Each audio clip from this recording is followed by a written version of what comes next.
B. He's already on line. Bonta Hill joins us from, where are you, Bonta? I'm in the Levi's Lounge here. I'm in the Levi's Lounge. Just walked off the practice field. And, Dan, I feel your pain. Because Carter and New York Kitty are acting like rookies. Hey, you want to come on? Where's the link for the V-Mix? Hey, why are you calling the hotline? You look fresh. I know it's a Friday. Man. Tell them dudes behind the glass and tighten the ship up, man. Come on. B, I love you. So talk to me. No, you get this. This is your guy. Well, man. B, let's put it right on the table. You just got back. You had a great vacation in Mexico. You're looking fly. We got your thoughts on Deebo. And then what does that mean for RP, Ricky P? What do you think, first B? of all, Dan Devone is making this show, man. I'm jealous. I never got to work with Dan Devone. He used to take shots at me every single Saturday. I said, I want to work with this guy. He's not afraid. He wants to smoke. He's not afraid. Hey, in my world, man, stock goes up, man. So step your game up, Guru. No, seriously. Good to see you, Devone. All day. As far as Deebo, look, I don't want him to take away reps from Stribling, Demarcus Robinson, and Mike Evans. Remember Deebo's last couple of years, the offense looked a little predictable in how they utilized him. But what does it say about Ricky Pearsall, right? Well, Ricky Pearsall, your best ability is availability. And he's no scrub. When he's on the football field, he produces. But he's not on the field enough. So this is good insurance. It's a low-risk, high-reward move, 1 year, $7 million. And maybe Deebo humbled himself after the way things ended in San Francisco. It wasn't pretty. The Jake Moody situation where he's trying to choke out the long snapper, and he's talking, and he's dropping passes. And it wasn't a pretty ending here in the Bay Area, but he looks like he's in phenomenal shape. I think he's humbled himself. He realizes that, man, Shanahan was the best thing to happen for me coming out of South Carolina. And look, let's see. Maybe he can learn something from Mike Evans. Maybe he can help out this rookie, Deshaun Stribling, who was all over the place today in practice. But for Ricky Pearsall, it's just PCL, a first-round pick, and it's trending in the opposite direction. The Niner fans' mind is like, damn, another wasted first-round pick. So, you hope Ricky Pearsall and the news is good on him. Hopefully he can come back this season, but it doesn't sound good. That's why they went out and got Deebo. Bonta, I'm all about the kids and going forward. And so, Deebo doesn't really necessarily I don't get into that one way or the other. I don't like to look backwards. If he can help out, fine. If he's your number 2 or number 1, you're in trouble. But I want to look forward and talk to me about this kid Stribling. What have you seen? What can we expect? Is he the real deal? Well, today was the first padded practice, and Guru knows this, and Dan, you know this. I've learned my lesson on overreacting for practice in jerseys and shorts. We all remember the Trey Lance video. I'm going to play it for him before he gets out of here, B. Thank you. Well, it just wasn't Shasky and I. I heard a lot of people who are now ducking the smoke about that. So the pads are on, and this is real football. And look, Stribling's got to work on his route running. It's early. But against zone defenses this year, the way Shanahan could cook up plays and attack zone defenses, he's a big body who catches everything. He has an ability to come back to the football. He made some tough catches in traffic today. But look, he's got to clean up his route running, getting off the line of scrimmage. If somebody's jamming him, he's got to work on that. So, look, it's the first day of padded practice, but he looks like a player. Like he's wearing number 15, and you're thinking, is that Jawad Jennings? Oh, wait, that's Stribling from Ole Miss. So he looks the part. He looks like he's going to be able to produce this season, Dan. B, let me ask you this on the other side of the ball. D'Amico Ryans was great. We saw that. He parlayed that into a head coaching job. I don't even need to talk about Robert Saleh, but he's gone. Now Raheem Morris is here, and I'm just wondering, in your estimation and opinion, with what he's working with, what type of defense are the Niners going to be this season in your estimation? Well, first and foremost, on the first day of padded practice, the pass rush was non-existent. They need number 97 Nick Bosa to have a monster year. They need him to be a dominant figure. Inside, look, I love the thought of maybe trading for a Vita Vea. They need some more beef in the middle. It was a good sign that Alfred Collins was in uniform today, but, the defensive line looked a little light today. But I will say this for 49er fans. Drake Greenlaw looks completely healthy.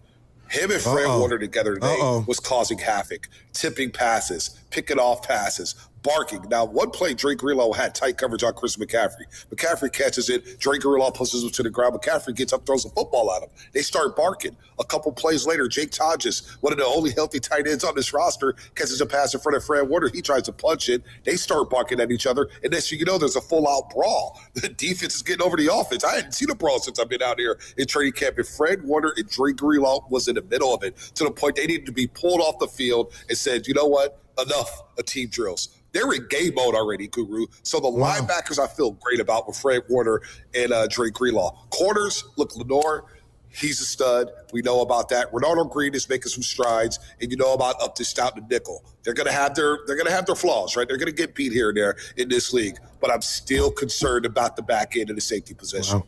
Tig Brown, Malik Mustafa, Marquise Siegel. I don't feel confident about that position. So when you look at the pass rush, if you don't have a pass rush, that's going to expose that back end of the defense. So that's something I'm going to monitor all camp long, Guru. I can't wait. Bonta, talk about Kyle Shanahan and just sort of the vibe after everything that sort of went down with the injury and the car accident and him not being there. How weird is it? It is weird, but you know what, Dan? He was on the field today. This was my first practice of the season. And he was on the field for the entirety of team drills. He was even standing by the loudspeaker next to Raheem Morris and John Lynch. So every day that practice goes by, he's on the field a lot more. He had his play script. He had a walkie-talkie. You could see the mustache there. You could also see the cast on the head. So, look, I don't want to assume anything that, hey, he's not going to coach in week 1 or he's not going to coach all season long. I anticipate by week 2, we'll have a clearer picture of whether or not he's going to coach down in Australia. And if I had to guess, if I had to put my bottom dollar on it, he's making that trip to Melbourne, Australia, coaching his football team. So he was out there a lot. He had the hat on. Juszczyk was talking to him a little bit. He's next to Raheem Morris. He's looking at the plays. He's talking to Purdy. So he was out there a lot. And if the music was blaring, guys were chomping at the bit. They're flying around defensively. So, Dan, the vibe was straight, man. Shanahan's out there, and he's out there in front of everybody. So I anticipate him coaching down in Australia week 1 for his football team. B, let me ask you this going into week 1. You know, 2 years ago, 23-24, I'll never forget the home Christmas game against the Ravens. Brock and Lamar were going in there as top 2-3 MVP candidates. And I won't dare tell you or anybody listening, Brock had a bad year last year. He won a playoff game on the road. But I think so highly of him, B. When I hear the word Brock Purdy, I just think, can he take it up a notch? Is there a notch? Will they allow him to do that? What comes to mind and how big of a season, and he's got his new money, is it for Brock Purdy? Because I think there is maybe a notch up or two. It's funny. I saw Cam Newton and Matt Mayoka, and I was like, man, this is a big year for Brock. That's exactly what I said. And, you know, we see Greg Cole walking around like, yo, this is a big year for Brock because there is some language in the contract to where the Niners may be able to get out of it after the season if he doesn't produce. And look, he's got a new toy in Mike Evans. We saw it in the red zone today. Up the stouts lined up on Mike Evans. Mike Evans runs a little fade route. Brock just throws it up. Mike Evans goes up there like Randy Moss catches it. Everybody's oohing and on because they haven't had this type of toy in so long. But the interceptions, you got to stay away from the medicine balls. And he threw a couple today in practice. He threw some balls that would have been picked off in a real game. And you mentioned that Ravens game on Christmas Day. Who's the defensive coordinator for Baltimore? McDonald. Mike McDonald. Yeah. Where's he at right now? Seattle.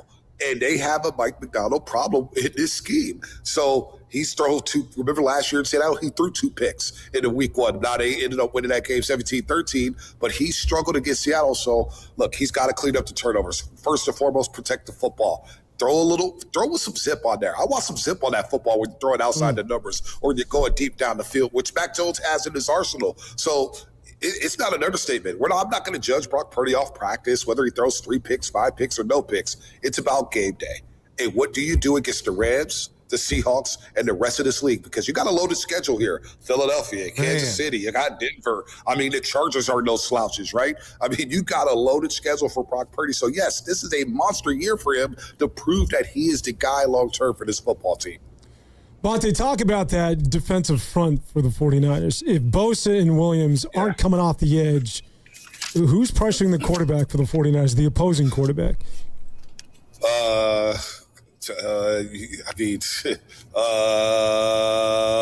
don't know, Dan. That's the problem. The depth on the edges, which is, it's a great question. And I don't mean to make light of it, but without Bosa, we saw what happened last year.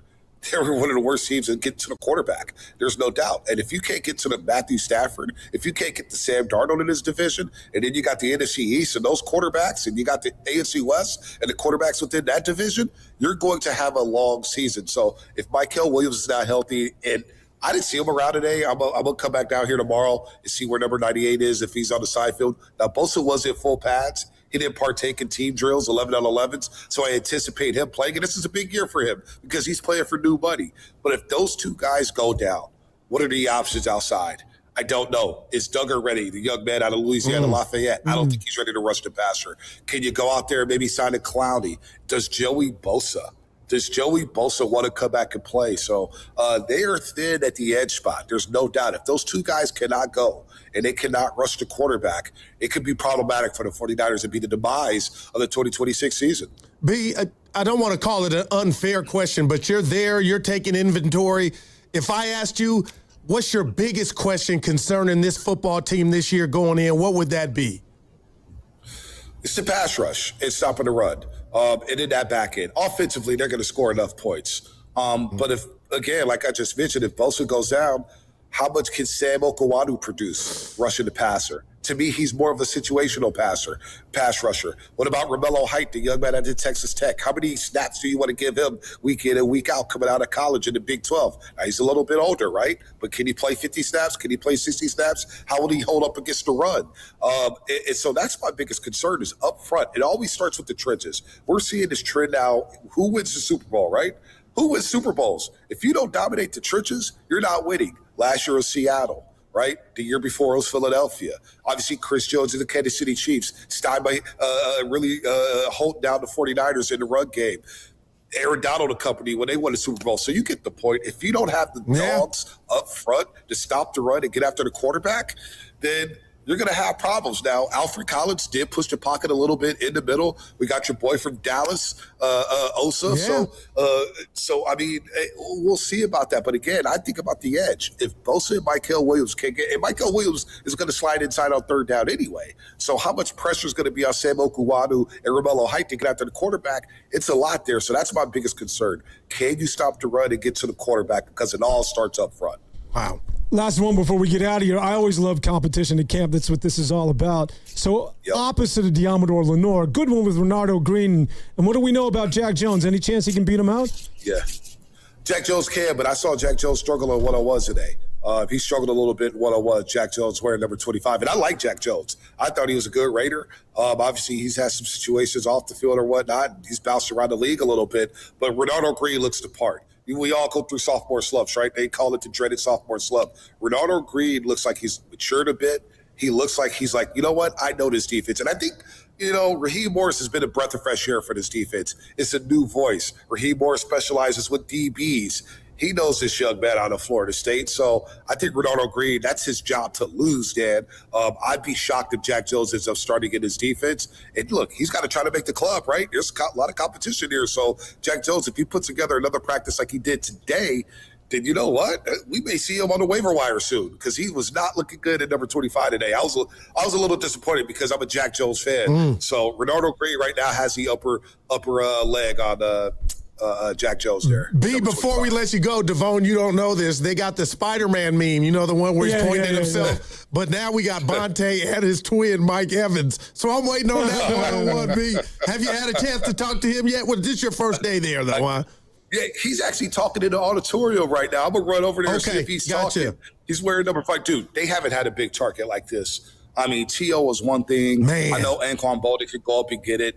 But this guy, Mike Evans, was everywhere, wide open. He knows how to run his routes. He knows how to get open. He's got to stay healthy, right? That's the biggest thing, the hamstrings, right? We're all watching it. You don't want him to go down. But Mike Evans looks the part, dude. He's going to do a lot for not only this offense, but for guys like Stribling, for guys like Jacob Cowie, who flashed wearing number 6, by the way. Looks like Deebo's going to have that 19 available because Jacob Cowie came out of here wearing number 6 today. Oh, so 19. That lets you know what Deebo's wearing. He's going back to 19 there. So Mike Evans, man, I got to go run into my twin, see if he can loan me a couple dollars. All right, B, thanks, man. Look at you. Bonta Hill joining us from Santa Clara. Thanks so much, Bonta. Appreciate it.